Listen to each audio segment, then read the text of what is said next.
Bien, agradecemos al Señor la nueva oportunidad que nos da, que nos concede. Ok, esta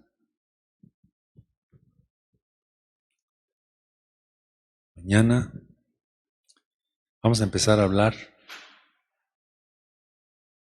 vamos a tener una serie de lecciones y vamos a empezar un nuevo tema, amén. Y vamos a tomar el tema del Espíritu Santo, ¿de acuerdo? El Espíritu Santo, vamos a ver diferentes lecciones en relación con la obra del Espíritu Santo en nuestras vidas. No sabemos lo que debiéramos saber, pero Dios es bueno siempre para darnos el conocimiento, ¿no? Lo que está escrito en la palabra del Señor es dado para que nosotros podamos saber quién es Dios, cómo trabaja Dios, cómo se manifiesta Dios. Así que San Juan 4:26, tenemos el texto lema, el texto base o básico, con la obra del Espíritu Santo en nuestras vidas, cosas que os he dicho. San Juan 4:26, perdón, San Juan 14:26. Les dije 4, ¿verdad? Eso es San Juan 14:26, disculpen.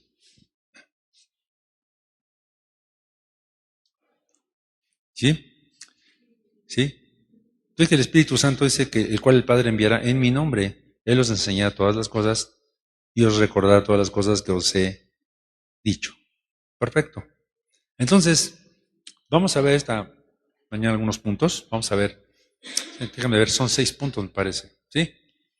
Y primero, vamos a conocer que el Espíritu Santo es una persona. Entender que el Espíritu Santo fue enviado para ayudarnos a ser como Jesús. Y si lo tenemos, entonces, a través de la palabra del Señor, ser desafiados a conocer de una manera más profunda al Espíritu Santo. Así que déjenme darles una introducción primeramente, ¿de acuerdo? ¿O quieren que veamos una vez los puntos? ¿Los anotan?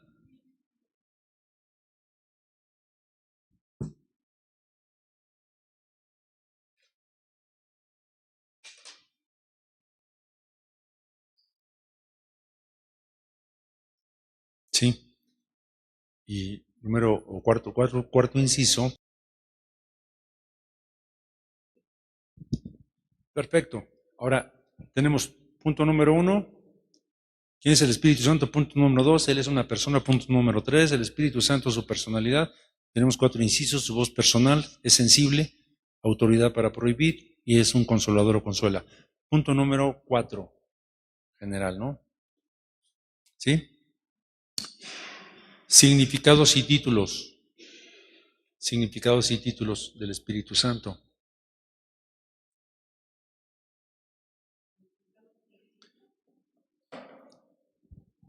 Significados y títulos del Espíritu Santo.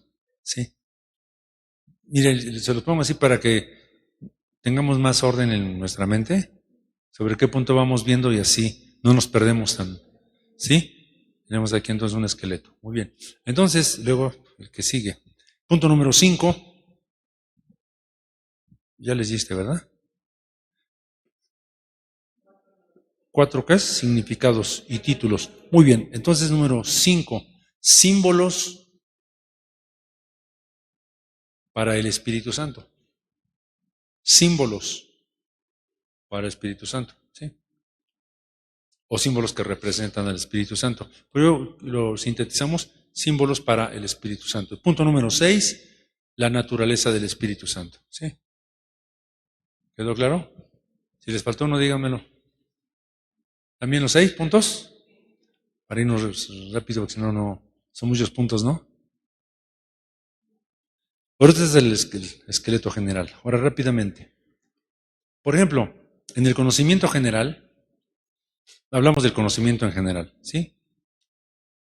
Existe un conjunto de preguntas simples y muchas de ellas no tienen realmente una respuesta, y por otro lado, si tuviéramos la respuesta no nos serviría realmente de algo, porque no se edificaría, ¿no? Pero, por ejemplo, las respuestas que nosotros podemos encontrar generalmente son fundamentadas en criterios personales. Usted le pregunta a cualquier persona acerca de Dios o le va a dar su propio criterio, no significa que sea la verdad. ¿Están de acuerdo? Pero algunas de las preguntas de dominio público y que son sin respuesta es, ¿Dios existe? ¿No? ¿O qué es la vida? ¿Cómo se originó la vida? ¿Las escuchamos todo el tiempo, sí o no? ¿Por qué ha nacido? ¿Qué pasa cuando una persona muere? ¿Existe el alma? ¿Qué se siente al morir? ¿Y qué es la conciencia? ¿Qué es el tiempo? Bueno, el escritor nos enseña, por ejemplo, las respuestas realmente. ¿Qué es el tiempo? Es una creación de Dios, ¿no? Por ejemplo, el mundo no tiene esa respuesta. Otros preguntan, por ejemplo, ¿qué es el viento? ¿Hay vida en otros planetas? ¿Qué hay en el fondo de los océanos? Ahora nosotros nos podemos preguntar, ¿las respuestas acerca de estas preguntas van a mejorar la vida de quien las obtenga? ¿Va a generar una mejor vida en la persona? O sea, como tal, ¿va a ser mejor la persona? A quien tenga las preguntas seguras, ¿les va a garantizar que van a ser felices a largo plazo? ¿Le va a ayudar a ser una persona, una mejor persona? ¿Y también le va a ayudar a edificar a otras personas? O sea, ¿las respuestas les van a ayudar a ser mejores? Pues no. Simplemente se queda como información recibida y muchas cosas que solamente es información, pero no pasa nada, absolutamente nada con tu vida. Pero como cristianos, nosotros debemos buscar la información teórica y experimental de preguntas y temas que de veras van a afectar nuestra vida y que van a sacudir nuestra vida y que va a hacer cambios en nuestra vida. Con ello, pues, o que ello nos ayude a disfrutar de una vida más abundante en Cristo y que tengamos una vida que le agrade a Dios, ¿no? Además, que las preguntas y respuestas que tengamos en relación con Dios nos conviertan en mejores personas, porque incluso déjenme decirles que hay mucho conocimiento bíblico que la gente adquiere no para cambiar, sino para ser cabezón nada más. Hay gente que tiene curiosidad de saber, pero eso no te cambia aún si no lo aplicas a tu vida. La única forma que la palabra de Dios puede tocar tu vida y hacer una transformación es cuando le das una aplicación a tu vida. ¿Para qué quiero el conocimiento? ¿No? Entonces, pero todo aquello que nosotros recibamos de la palabra debe convertirnos en mejores personas, ¿no? En mejores padres de familia o en mejores hijos, dado el caso, mejores esposos o esposas, mejores vecinos, mejores trabajadores, mejores hijos de Dios. Creo que sería lo más excelente. Mejores hijos de Dios.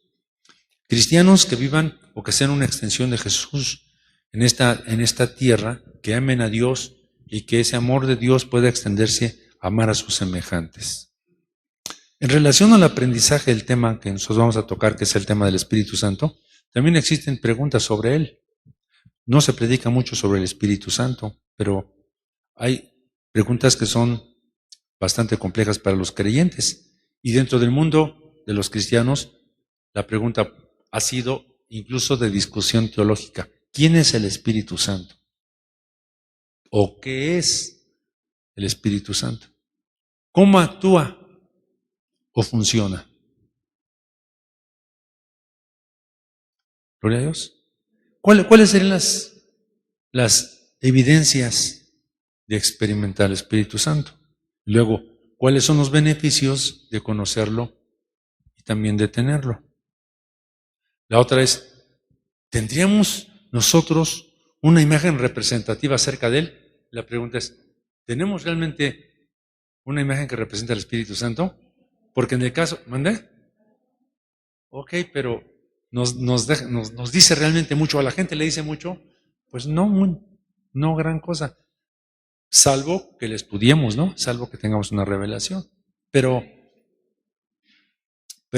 ¿tiene alguna función el Espíritu Santo en la vida del cristiano? Igual que funcione o que beneficie a otras personas. Vamos a ver que la Biblia, o qué respuestas tiene la Biblia sobre esto. ¿Les parece bien? Muy bien, entonces, a veces sientes o sentimos que nadie nos comprende, que a nadie le importan nuestros problemas y se nos olvida, o el Espíritu Santo nos enseña que sí se interesa por nosotros. El Espíritu Santo sabe exactamente lo que tú necesitas.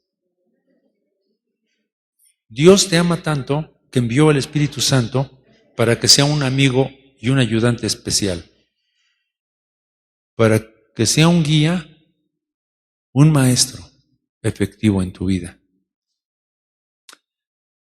Con el Espíritu Santo como tu amigo, tú ya no te vas a sentir solo ni desamparado. El Señor dice que va a mandar un consolador que esté con vosotros. Amén. Que esté con vosotros. Alguien que te va a recordar, alguien que te va a guiar a la verdad. Por eso nos es importante entender lo que la Biblia dice. ¿Quién es el Espíritu Santo? Primeramente. En 1 de Juan 5:7 se nos enseña que Dios es en la divinidad, en la cabeza, en el gobierno es uno. Dios es uno y Él se ha manifestado a través de 3 maravillosas revelaciones. Y en 1 de Juan 5:7 dice, porque 3 son los que dan testimonio en el cielo, el Padre, el Verbo y el Espíritu Santo. Y estos 3 son uno. Así es que la figura o el diagrama que utilizamos con más frecuencia es un círculo, ¿no es así? Un círculo y luego lo dividimos en 3 partes.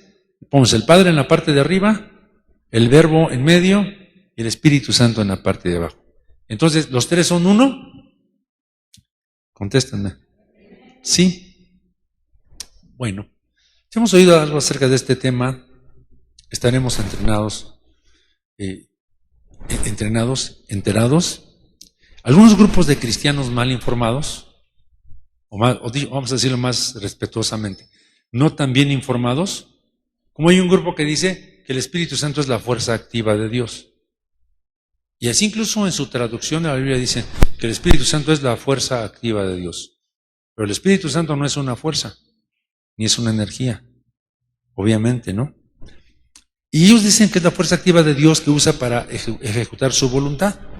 Otros expresan que el Espíritu Santo es una influencia divina, como solo una inspiración, ¿no? O como un viento, o como una nube. ¿Eso será el Espíritu Santo?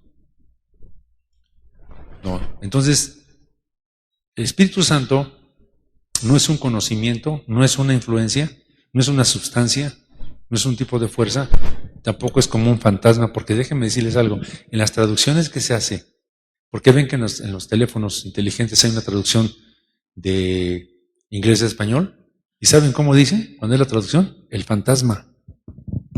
Obviamente no lo es. El Espíritu Santo es una persona. Pasamos al segundo punto.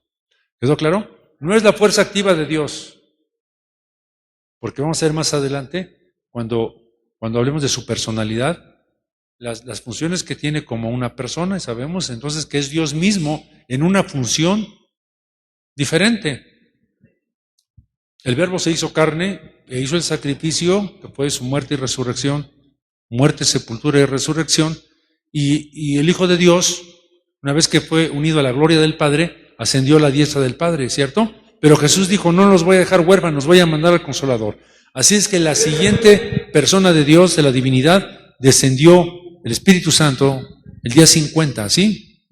El día de Pentecostés sobre ellos, para ayudarles a implementar la obra de redención que Jesucristo ha hecho. Entonces el Espíritu Santo ha venido a la tierra a implementar lo que Jesucristo ya hizo para ayudarnos a absorber la verdad, a crecer espiritualmente y con todas sus funciones y sus frutos y una tremenda influencia sobre nuestra vida. Escúchenme, el día del arrebatamiento el Espíritu Santo volará de esta tierra.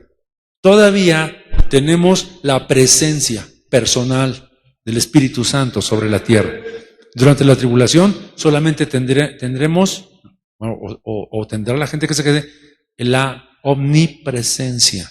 Hay diferencia entre su omnipresencia y su presencia. ¿De acuerdo? No sé si esté claro. Pero el Espíritu Santo está aquí. Dice la Escritura que no se ha manifestado el misterio de la iniquidad hasta que no se ha quitado del medio quien se opone. Y quien se opone es el Espíritu Santo. O sea, el Espíritu Santo está aquí en oposición, en contra de toda esa bola de espíritus, y damos gracias a Dios porque nosotros tenemos la presencia de su Espíritu, que nos ha bautizado, tenemos este maravilloso don de lenguas, tenemos esta libertad, este fuego que transforma y consume, pero recordamos que el Espíritu Santo no es otra cosa que la presencia de Dios en medio de su pueblo. El Espíritu Santo no es otra cosa ahora que la presencia de Dios en medio de su pueblo. Es el fuego que consume los sacrificios, es el fuego que transforma. Bueno, entonces, en los ámbitos cristianos no aparece una imagen representativa de Él como una persona. Sin embargo, el Espíritu Santo es uno de los tres aspectos o ministerios de la divinidad. ¿Se acuerdan? Padre, Verbo, Espíritu Santo. Dios es un Dios trino y diríamos que Él es un Dios triuno. Él no tiene ningún problema en entender esto. Él se ha revelado a nosotros porque nosotros somos los que tenemos el problema para entenderlo a Él. Así es que para poder entender la infinitud y la grandeza de Dios, Él se ha revelado a nosotros a través de estas tres corrientes de revelación. Pero sigue siendo Él mismo. Así que cuando hablamos del Espíritu Santo estamos hablando de Dios mismo. Entonces, el Espíritu Santo es uno en esencia con el Padre y es uno en esencia con el Verbo, solo que tiene un ministerio diferente. Ahí sea la gloria. Él posee todos los atributos de la Trinidad de Dios, las tres personas en uno. Es decir, es uno en naturaleza, es uno en carácter, es uno en autoridad, es uno en propósito. Y cada uno de estas tres partes, por así decirlo, tres personas, posee su singularidad y su propia personalidad. Como en el caso del Verbo, el Verbo tiene que ver con la palabra. ¿Así es? Bien, recuerden, estos tres son uno, el Padre, el Verbo y el Espíritu Santo. Es una parte de una doctrina. Hay muchas personas que acusan a la iglesia porque nosotros nos bautizamos en el nombre de Jesús, y hay doctrinas que son unitarias porque nada más se llaman solo Jesús, pero no es cierto. Nosotros creemos en el Padre, en el Verbo y en el Espíritu Santo, ¿no? No porque nos bauticemos en el nombre de Jesús somos unitarios, ¿no? Creemos en la Trinidad y en la unidad de Dios. Bien, entonces, para que esta verdad produzca una impresión no solo mental, sino experimental en tu vida, se requiere una correcta posición y una correcta condición. Y Jesús habló de ella, es decir, tú y yo tenemos que tener una posición correcta. ¿De acuerdo? Jesús dijo en Mateo 11:25, lo siguiente, vamos a tener que ubicar siempre. Acuérdense, hermanos míos, para que tú y yo podamos recibir una revelación, debemos tener una actitud correcta. Mateo 11:25 dice así. ¿Quién dijo esto? Jesús. Te alabo, Padre, Señor del cielo y de la tierra, que hayas escondido estas cosas de los sabios y los entendidos y las hayas revelado a los niños. ¿Qué está diciendo el Señor con esto? La mentalidad, la actitud, la sencillez de un niño. No es complicada ni enredada. ¿Han ustedes tenido la experiencia de tratar con un niño? 3 años, 4 años. Una plena edad de inocencia, donde todo lo asimila, ¿no? Lo que tú le dices para él es verdad, ¿no es así? Y él pregunta y siempre está preguntando, pues, de manera sencilla. No hay problema, no está diciendo, bueno, a ver, explícame, papá, ¿qué significa esto? Y según el idioma italiano, ¿qué significa eso? O sea, pues para nada, simplemente es las palabras tal cual. Entonces, ¿qué es lo que está diciendo Jesús en otras palabras aquí? Que cuando vengas a la presencia de Dios no vengas con el orgullo de saberlo todo. ¿Saben que una persona que piensa que sabe todo ya dejó de aprender? La forma más rápida para dejar de aprender es creer que tú lo sabes. Y la forma correcta para asimilar siempre es necesito saber, aprender. No lo sé. ¿Cuál es el problema con no saberlo, no? Pero es el orgullo del saberlo todo. Así que lo que Dios hará es abrir los misterios a nosotros si venimos con una actitud correcta que habrán de visitar nuestras vidas si tan solo somos sencillos como niños en el sentido del aprendizaje. ¿De acuerdo? ¿Sí, hermanos? Muy bien, punto número 3. El Espíritu Santo, vamos a ver su personalidad. Ok, la personalidad del Espíritu Santo. Cuando hablamos de una persona, hablamos de un conjunto de características y de atributos, de virtudes y de funciones que le describen como tal. Cada uno tenemos una personalidad, ¿saben esto? Hay personas que han hablado a lo mejor acerca de tu personalidad. Hay personas que físicamente son muy bellas, pero que no tienen mucha personalidad. Pero la personalidad es el conjunto de funciones que acabo de mencionar. ¿Sí? Así que al hablar de la persona del Espíritu Santo, la Biblia registra algunas descripciones que nos revelan cómo es Él, qué hace Él y cómo trabaja en favor de nosotros. Primero, el Espíritu Santo tiene una voz, lo que elimina totalmente la teoría de que es una fuerza, ¿no? Porque si hablamos de una fuerza, bueno, yo un día entendí que si hablamos de una fuerza, como dicen algunos grupos, la fuerza activa de Dios es una energía, ¿no? O mencionan que es como una energía, pero la energía no tiene voz, ¿o sí? No tiene voz, tampoco tiene sentimientos. Pero bueno, primero, vamos a Hechos 13:2 y vamos a ver ahí que menciona que el Espíritu Santo tiene una voz. Por lo tanto, podemos decir que el Espíritu Santo puede hablarnos. Pero recuerden que siempre que el Espíritu Santo te habla, vas de acuerdo a la palabra de Dios. Jamás el Espíritu Santo te va a decir algo que no está en la palabra de Dios, porque el Espíritu y la palabra son uno. Hechos 13:2 dice así. Bueno, léanlo pues, léanlo.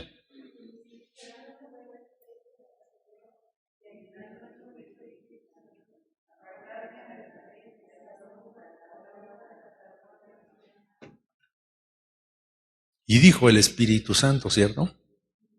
¿Lo ven? Contéstenme. Y dijo el Espíritu Santo, apartadme a Bernabé y a Saulo para la obra para la cual os ha llamado. Bueno, no es posible que una fuerza o una influencia puedan poseer voz con autoridad para mandar. Apartadme a Bernabé y a Saulo, en este caso era Pablo, ¿no? Para la obra. El Espíritu Santo, esta parte de la Trinidad, posee una voz que tiene autoridad y autoridad divina para ordenar. Y fue ahí como un ejemplo para enseñarnos que su voz se sigue escuchando. Ustedes saben que en el movimiento hay tal cosa como el testimonio del Espíritu Santo, ¿no? Entonces hay un grupo que se dedica a orar para encontrar la voluntad de Dios para las personas que quieren caminar en la voluntad perfecta de Dios. Entonces se mandan las peticiones, es el testimonio del Espíritu. Entonces el Espíritu Santo da testimonio y tiene una voz. Él sigue escuchándose su voz. La segunda cosa es que es sensible, o sea, posee sentimientos, siente. Sí tenemos que entender que el Padre siente, Jesucristo siente, el Espíritu Santo también siente. Efesios 4:30, dice la palabra del Señor, buscan rápidamente.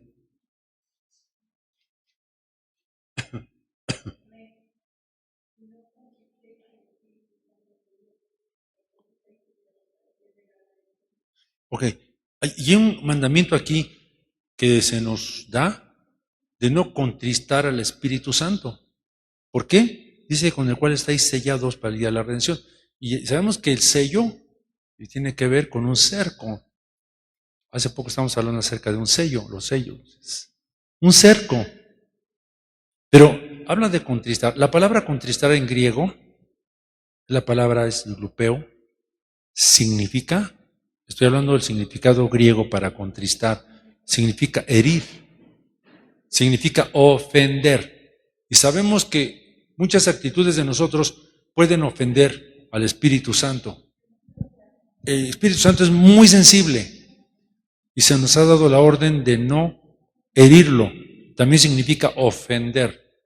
Jesucristo mencionó incluso que hay un pecado que es imperdonable, el pecado contra el Espíritu Santo. O sea, hay pecados que se cometen contra el Hijo, hay pecados que se cometen contra el Padre y hay pecados que se cometen contra el Espíritu Santo.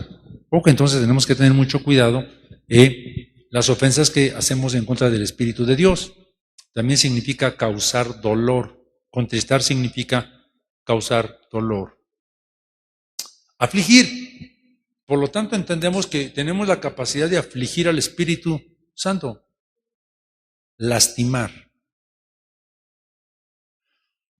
Acongojar. Causar tristeza. Oprimir. ¿Les puedo decir una cosa fuera extra sobre esto? ¿Saben ustedes que la depresión es una enfermedad del espíritu? Y hay tres maneras, hay tres fuentes donde puede venir la depresión.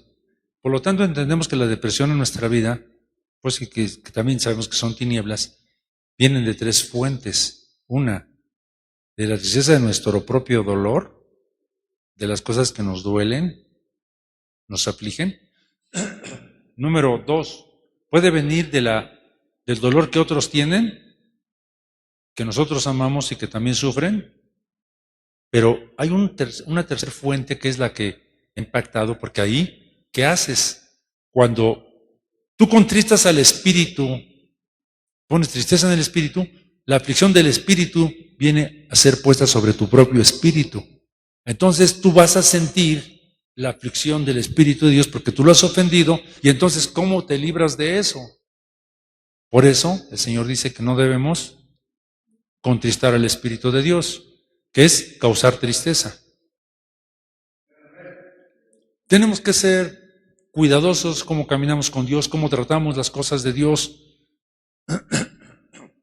Entonces, dicho esto que les acabo de mencionar en relación a los significados, solo una persona posee los elementos para poder ser contristado. Me refiero a que el Espíritu Santo es una persona que es movido con los sentimientos. Se puede causar tristeza, dolor de algún modo, tanto a Dios, el Padre, como al Señor Jesucristo. E igual también en relación al Espíritu Santo, porque Él tiene pues sentimientos. Siguiente prueba en relación a su personalidad, ¿de acuerdo? Él tiene autoridad para prohibir. Tenemos la cita en Hechos 16:6. Es muy importante que ustedes lean la cita para que ustedes puedan ver qué es la palabra de Dios. No estoy inventándoles nada. ¿Sí? ¿Lo encuentran? ¿Lo pueden leer fuerte?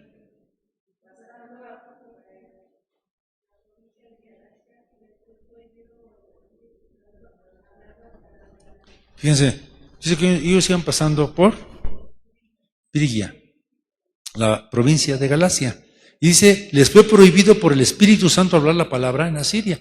Así que el Espíritu Santo les dijo, aquí no van a hablar.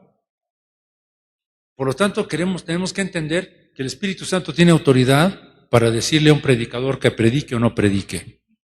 Entonces tiene poder e influencia, también autoridad para detener la palabra. ¿Por qué Dios nos da revelación de la palabra? Porque hay libertad en el Espíritu.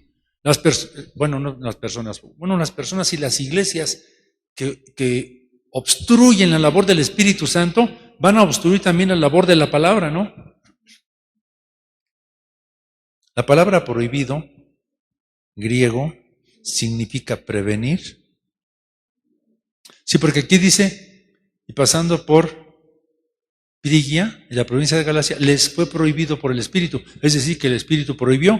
Le estoy diciendo que esta palabra prohibir en griego significa prevenir, detener, obstaculizar. Significa evitar. Pero otra cosa importante, significa reducir el campo de acción. Así que si el Espíritu Santo está presente y es libre, al contrario, nos va a dar esta cosa de abrir, ¿no? El campo de acción. Si el enemigo viene a reducir el campo de acción, el Espíritu Santo lo va a liberar. Va a ser. Pero si el Espíritu Santo lo prohíbe, entonces se va a reducir. Y se reduce exactamente a su voluntad. Gracias Dios. Esta parte del ministerio del Espíritu Santo como una persona, de alguna manera, previene al creyente de malas decisiones.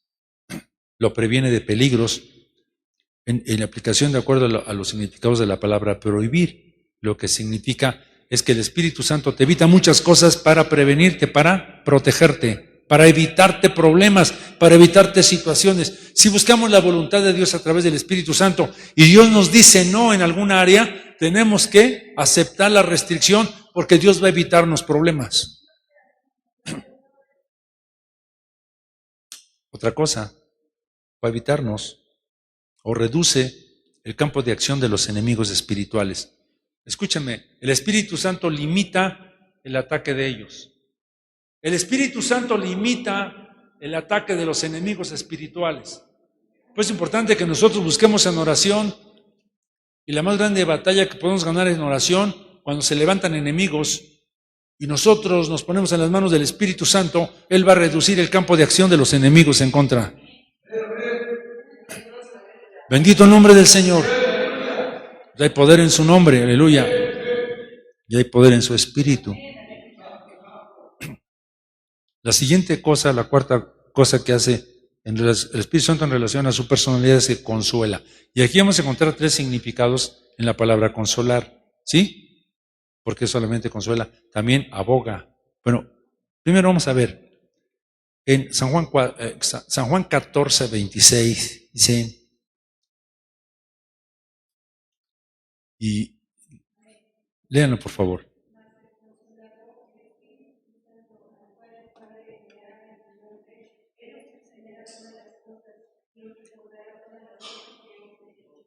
Fíjense más. Aquí hay varias cosas que podemos aprender, pero vamos a tomar el consolador, ¿de acuerdo? ¿Cómo le llama? El consolador. La palabra consolador significa en griego, la palabra es paracletos, y significa 3 cosas. Significa consolar o consolador, abogado e intercesor. Repito, consolador, abogado e intercesor. Esto significa la palabra consolador. ¿Qué hace entonces primero? Consuela. Tiene capacidad para consolar. ¿Qué es consolar? Es confortar, es animar, es alentar. También es serenar, es tranquilizar, sí, consolar. Cuando nosotros estamos fuera de sí, cuando tenemos un montón de situaciones, estamos mal, el Espíritu Santo tiene la capacidad de venir a tranquilizarnos, serenarnos, para que nosotros pensemos de una manera correcta. Este es un ministerio. Así que si usted tiene el Espíritu Santo, todo lo que tiene que hacer es, cuando se encuentre en una situación difícil, búsquelo. Usted no está solo. El Señor prometió que no nos iba a dejar solos, que aun cuanto Él se iba a ir, iba a mandar un consolador que iba a estar siempre con nosotros. Así que el Espíritu Santo está siempre con nosotros para consolarnos, para confortarnos, para tranquilizarnos. Amén. Y abogado. ¿Qué es un abogado? Defiende, protege, auxilia, respalda, apoya. Entonces, el lado de abogado, pues va a defender. Sabemos que los abogados están ahí siempre para una cuestión legal, ¿no? Y utilizan las leyes para abogar a nuestro favor. Entonces, él está ahí. Pero también está como intercesor. Y como intercesor, él ruega, suplica. Un intercesor es un árbitro, es un mediador. Tenemos que entender que el Espíritu Santo intercede por nosotros. La Escritura dice que intercede por nosotros. Las cosas que muchas veces no entendemos, y cuando dice que hemos de pedir como conviene no lo sabemos, pero el Espíritu Santo intercede por nosotros con gemidos indecibles. En otras palabras, tienes un problema, hay alguien que va a abogar tu causa. Justamente.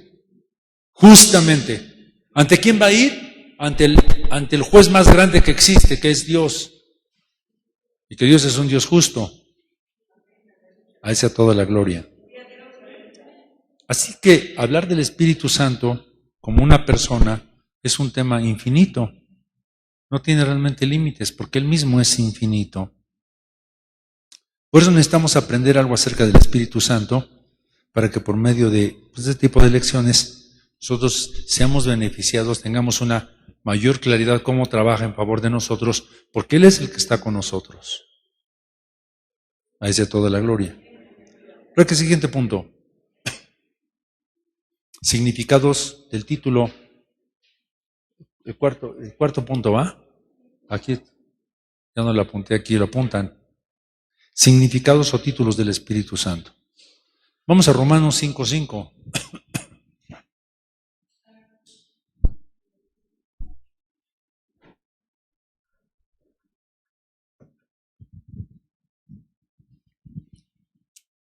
¿Ya lo tienen? ¿Por qué? Qué bueno que lo busquen y pueden leerlo fuerte.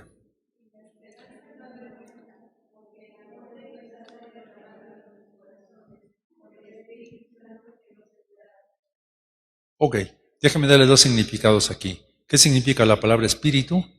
¿Qué significa la palabra santo? ¿Qué es Espíritu Santo?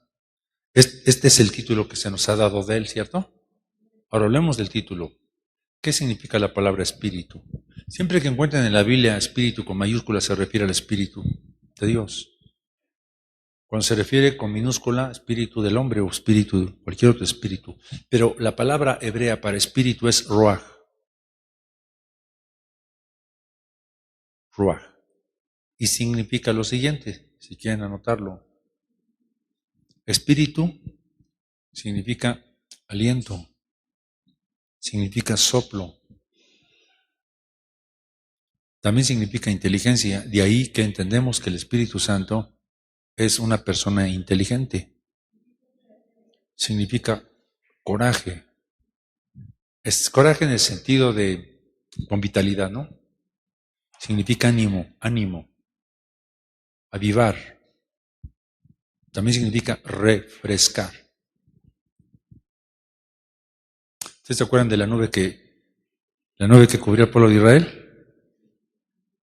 ¿Se acuerdan que la nube seguía al pueblo de Israel? De día era una nube, de noche era una columna de fuego, pero de día era una tremenda nube que les cubría del calor, porque pues no había árboles en el desierto, pero ahí es una tremenda nube, pero una de las funciones de la nube era refrescarlos. Ustedes saben que nuestra piel se hidrata con humedad. ¿Sí lo saben? No solamente el agua que bebemos, pero hay humedad y la humedad también, a través de ella respira nuestra piel. Entonces lo que hacía el Señor era mandar palabra que es refrescarlos. ¿Qué hace el Espíritu Santo entonces? Nos hidrata, nos refresca, ¿no? Estoy hablando espiritualmente. Bueno, significa ímpetu, tempestuoso. Fíjense, también significa percibir. Percibir. Ahora, cuando hablamos de percibir, estamos hablando de una característica más allá incluso de tus facultades. Percibes si alguien está enojado, percibes si alguien está contento, percibes si algo está mal. Percepción, ¿no? Y la palabra también significa entender. Todas estas palabras bajo el significado de la palabra espíritu, ruach. Y la palabra santo es la palabra hebrea kadosh. Kadosh y significa pureza, significa consagrado y limpio. Por lo tanto, estamos hablando de un espíritu limpio, consagrado. Significa delicado, sin mancha, sin tacha, irreprensible, intachable. Pero hay aquí algo importantísimo. La palabra santo, libre de mezclas. Libre de mezclas. Es único, es apartado. No hay forma que cualquier otro espíritu pueda venir a ensuciarlo. Por eso, en la mañana estamos estudiando que Dios le dio un premio a Caleb y dijo, la diferencia entre el pueblo de Israel y Caleb es que en Caleb había otro espíritu. Un espíritu que estaba sin mezcla. Era limpio. Era bendito sea el nombre del Señor. ¿Cómo debe ser nuestro propio espíritu? Pues no siempre está libre, pero gracias a Dios que tenemos el Espíritu Santo que es libre de mezcla. Entonces Dios mismo, que es Padre, Verbo y Espíritu Santo, siempre se ha revelado a sí mismo a través de diversos nombres o títulos. Aquí no tenemos un nombre como tal. Por esto ha estado el bautismo en el nombre del Padre, del Hijo y del Espíritu Santo, pues ninguno de esos es nombre. si somos sensatos, el Padre se ha revelado con un nombre, el Hijo se ha revelado con un nombre, pero Espíritu Santo así como tal, un nombre, pues no lo tenemos, porque no es un nombre. Pero bueno, ¿por qué Dios usa títulos o nombres? Para que nosotros conozcamos múltiples aspectos de la forma de ser de Él. No es que Dios se llame de diferentes maneras, sino son naturalezas que Dios nos quiere revelar. Si se revela como Elohim, nos revela su poder creador. Si se revela como yo soy, ¿verdad? Jehová autoexistente que existe en sí mismo. Si se revela como Adonai, tenemos que entender que es su poder poseedor, el dueño, el esposo, ¿no? Finalmente Jesús es Jehová salva, su aspecto salvador. Pero hay otros nombres más, ¿no? Por ejemplo, el Shaddai, el Dios de los pechos, el Dios todopoderoso, el omnipotente. Si nosotros hablamos del Olam, estamos hablando de él, el eterno, ¿no? Estamos hablando del Elión, el Altísimo, etc. Bueno, pero referente a la lección del Espíritu Santo, que es Ruach Kadosh, sería Ruach Kadosh. Este es puro, limpio y sin mancha, libre de cualquier mezcla. Un cristiano que tiene el Espíritu Santo en su vida, oigan bien lo que les voy a decir, crece y empieza a manifestar santidad. Hay personas que dicen, yo tengo el Espíritu Santo y hablo en lenguas. Tienes los dones del Espíritu, pero no tienes la naturaleza del Espíritu. Oigan lo que dije. Mucha gente profetiza y dice, tengo revelación. Sí, pero si no eres santo, entonces no tienes la naturaleza del Espíritu Santo. Lo que tienes es el don del Espíritu Santo. Entonces que no vengan ahí cristianos a presumirles que tienen dones y que hablan y que tienen visiones, pero hablas como diablo. O sea, no puede ser que el Espíritu Santo hable como diablo, ¿sí? Perdón, esa es la verdad. Hay cristianos que pueden recibir manifestaciones del Espíritu Santo, gracias a Dios, porque este es el Espíritu Santo trabajando en la persona, intentando que sea diferente, pero cuando sale de la iglesia es peor que un diablo. No me digan que el Espíritu Santo está allí. O sea, el Espíritu Santo visita a esa persona, pero esa persona no ha permitido que el Espíritu Santo obre, porque cuando el Espíritu Santo obra en nosotros, queremos la santidad. La naturaleza del Espíritu de Dios es santidad.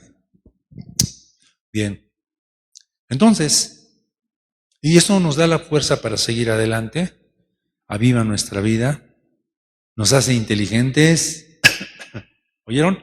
El Espíritu Santo nos hace entendidos, inteligentes, nos mantiene avivados. Ahora vamos a ver, el siguiente punto es símbolos que representan al Espíritu Santo. Número 5. Ya vi 1, 2, 3, aquí tenemos 4 incisos, ya vimos el cuarto y el quinto punto es símbolos que representan al Espíritu Santo.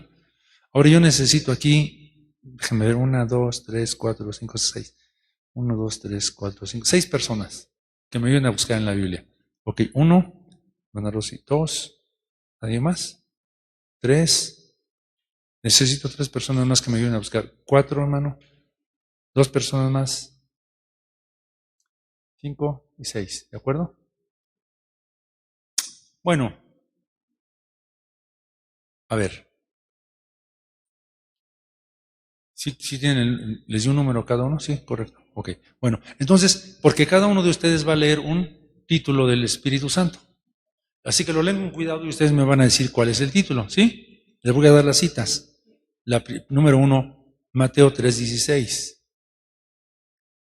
Número 2, Hechos 2, 1 y 2. Cita número 3, Segunda de Corintios 1, 22.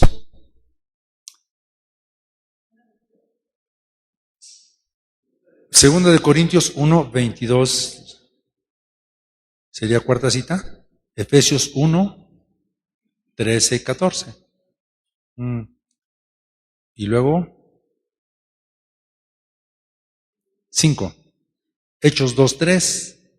Y finalmente, sexta cita, Lucas 4, 18. Sí, Lucas 4, 18. ¿Lo tienen? Perfecto. Rápidamente, cita número 1. Rápido. Sí.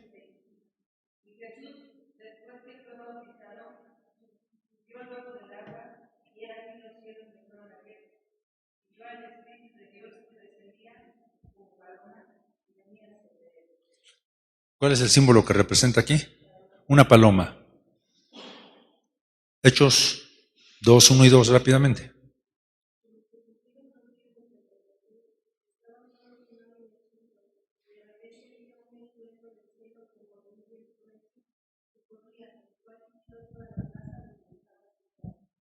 ¿Cómo representa el Espíritu Santo aquí? Como un viento recio, ¿de acuerdo? Segundo símbolo, entonces, como un viento recio. Tercera cita, 2 Corintios 1, 22.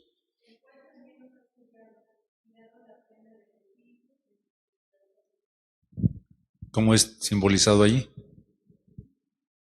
Un sello, como un sello. Efesios 1, 13 y 14, fuerte. ¿Sí?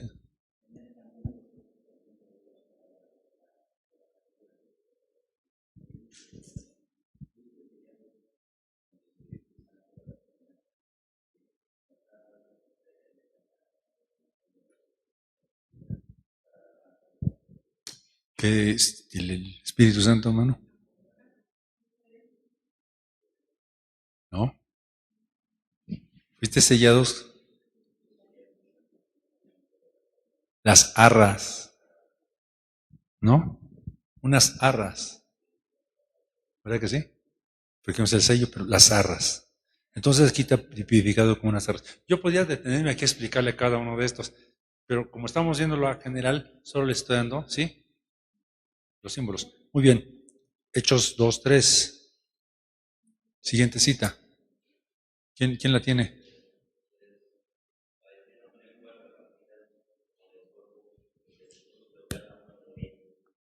Perfecto. Aquí es tipificado como fuego. Las lenguas de fuego. Fuego. Perfecto. Y finalmente Lucas 4, 18.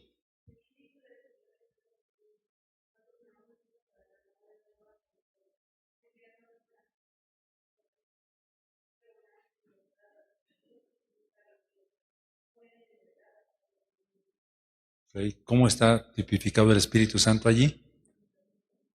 ¿Cómo? ¿Cómo? ¿Cómo está tipificado el Espíritu Santo de acuerdo a lo que leíste? ¿Fuerte? No. Él me ungió. ¿No es eso? Él me ha ungido. Entonces, como aceite, como unción. Entonces también, de hecho, el Espíritu Santo tiene que ver con las unciones, ¿no? Entonces, que lo tenemos, ¿cierto? Como aceite. Perfecto. Cada símbolo contiene muchos principios espirituales que no vamos a tocar ahorita. En su momento podemos tocar cada uno de ellos, pero algunos de los ejemplos que estamos o que hemos visto están en la palabra del Señor. Finalmente, último punto, el Espíritu Santo y su naturaleza, ¿de acuerdo? Gálatas 5, 22 al 23. Esta es la naturaleza del Espíritu Santo. Y hay frutos en el Espíritu Santo. Y aquí menciona 9 frutos del Espíritu Santo que revelan la naturaleza del Espíritu Santo. Gálatas 5, 22 al 23 dice, mas el fruto del Espíritu es amor, gozo, paz, tolerancia, benignidad, bondad, fe, mansedumbre, templanza. Contra tales cosas no hay ley. Perfecto. Esta es la naturaleza del Espíritu Santo. Está tan claro, ¿verdad que sí? Nosotros podemos entonces compararnos con Él. Cuando hablamos de la naturaleza de algo se refiere a la esencia, a lo que caracteriza eso, ¿no? La naturaleza, por ejemplo, de un limón, ¿cómo es? Cuando ustedes rápidamente les hablo de un limón, ustedes saben. Sin embargo, tiene un tremendo beneficio. El limón, saben esto, ¿verdad? Es una de las frutas más completas que hay. Aun cuanto es agrio en naturaleza, cuando entra a tu cuerpo se vuelve alcalino, ¿cierto? Bueno, pero pensemos solamente en eso. ¿Es inconfundible, sí o no? ¿A cuántos de ustedes les gusta el café? A mí. ¿A cuántos les gusta el café? O somos mexicanos, ¿no? Es como el taco y el café, ¿no? Pues, ok, es inconfundible. Si alguien si puso una tacita por ahí de café, ¿es inconfundible sí o no por el olor? Rápidamente, el aroma se puede oler a metros de distancia. Entonces, cuando hablamos de la naturaleza del Espíritu Santo, es hablar de su esencia y de sus virtudes que están enumeradas aquí. ¿Qué significa? Que nos damos cuenta cuando una persona está llena del Espíritu Santo. Igual. ¿Qué es? Caridad, gozo, paz, tolerancia, benignidad, bondad, fe, mansedumbre, templanza. Y déjenme preguntarles, si dejamos que el Espíritu Santo empiece a formar su naturaleza en nosotros, ¿sería lógico que se empezaran a manifestar estas características? ¿Sí o no? Sí. Se va a percibir una sensación de paz, de mansedumbre, bondad, fe. Además, manifestará una determinación para vivir en obediencia a Dios, a sus mandamientos. Eso es lo que va a obrar el Espíritu Santo en cada uno de nosotros. Saben ustedes que donde hay paz uno quiere estar. Y donde hay pleitos, pues hay nanita, ¿no? Vámonos. ¿Cuántos de nosotros corremos donde hay pleitos? ¿Cuántos de ustedes prefieren perder con tal de tener paz? Ahí nos vemos, ¿no? No hay cosa más hermosa, más fantástica que tener paz. Porque donde hay paz está el Espíritu del Señor. Entonces, el Espíritu Santo ha venido para darte un encuentro personal con Dios. Así como Jesús vino a revelarnos el amor del Padre, el Espíritu Santo ha venido para revelarte el amor del Hijo y el amor del Padre. Y Él va a derramar en ti este amor que tú no vas a poder describir, simplemente lo va a derramar. Cuando tenemos el bautismo del Espíritu Santo, va a venir un poco del amor de Dios. Por eso cuando recibimos a Cristo en primera instancia teníamos este primer amor. Pero si le buscamos, Él va a seguir derramando. ¿Qué es derramar? ¿Qué es derramar? Exactamente, es como un vaso que trae dentro el amor del Señor que va a poner en ti. Cada que tú lo buscas va a poner un poco de amor y va a derramar su amor. Y si lo buscas en la tarde, otra vez va a derramar otro poco de amor. Y se va a estar constantemente derramando el amor de Dios. ¿Cuántos dan gracias a Dios por su palabra? Vamos.